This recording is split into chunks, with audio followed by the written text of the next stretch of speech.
大人が格上だ。今日はな、舐められた時の最強の対処法、これを話す。会社でも学校でも SNS でも最近みんなすぐ言うだろ。舐められた、見戻された、リスペクトがないって。いいか、まず結論から言うぞ。舐められた時に一番やっちゃいけないのは、抜きになって舐めてんのかこらとか言い返すことだ。あれな、自分から私は聞いてますって宣伝してるようなもんだ。政治で言えば、ヤジに本気で切れてマイク置いてるようなもん。見てる方はお渡せなで終わりだ。俺は中卒だ。学歴で言えば、戦後政治の中で一番舐められやすい首相だったかもしれん。田中君は字が読めるのかなんていいんで言われたこともある。でもな、そこでコンプレックス爆発させて切れ散らかしたら、そこでゲームオーバーだ。だから俺はこう決めてた。舐められたらチャンス。ここからが俺の見せ場だってな。相手に舐められたら、まず心の中でこう言え。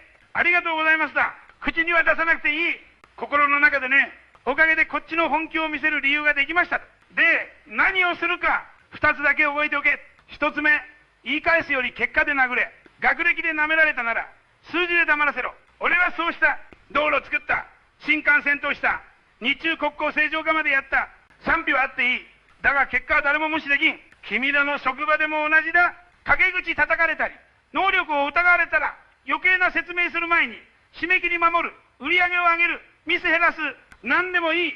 あいつやるじゃんと言わざるを得ない。一点を作れ。舐めてきた奴の顔が勝手に引きずるからな。二つ目、敵を作るな。距離を取れ。ここがみんな下手だ。舐められた相手を速攻でブロックしたり、完全無視したりして、関係をバサッと切りたがる。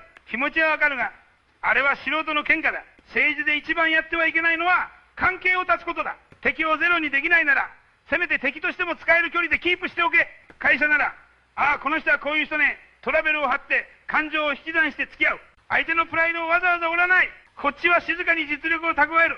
これがプロの喧嘩だ。舐められた時やりがちなのは2種類だ。一つは、いい人ぶって全部飲み込むタイプ。もう一つは瞬間湯沸か式タイプ。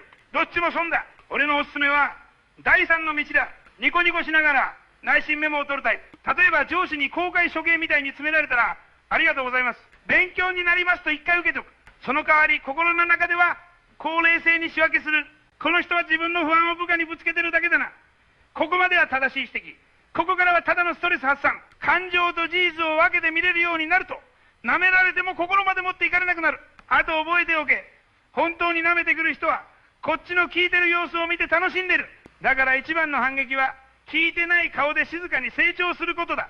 俺はよく政治とはことをなすことと言っていたが、人間関係も同じだ。正論を言うことじゃなくて、状況を動かすことが目的だ。舐められた時に、見返してやるまでは誰でも思う。そこで終わるな。見返した後、どう使うかまで考えろ。昔、俺をバカにしてた奴も、後で票をくれたり、仕事を持ってきたりした。人間なんてそんなもんだ。だから、感情的に切り捨てず、いつか使う駒かもしれんと思って、せめて箸だけは残しておけ。最後に一つだけきついことを言う。もし職場でも学校でも、どこ行っても毎回舐められるとしたら、それは半分は自分の責任だ。オーラが弱いとかじゃない。準備してない、勉強してない、結果を出してない、このどれかだ。舐められたくなきゃ、肩書きよりも積み上げで殴れ。人は言葉じゃなく、積み上げたものにひれ伏す。だから君らに言いたい。舐められてからが本番だ。感情で吠えるのはアマチュア。静かに笑って、冷静に観察して、淡々と積み上げて、ある日こう言ってやれ。結果を見てからものを言えとな。そこまでやったやつだけが、本当に人の心を動かせるリーダーになる。首相だろうが、平社員だろうが関係ない。リーダーってのは肩書きじゃなくて、背中で決まるんだよ。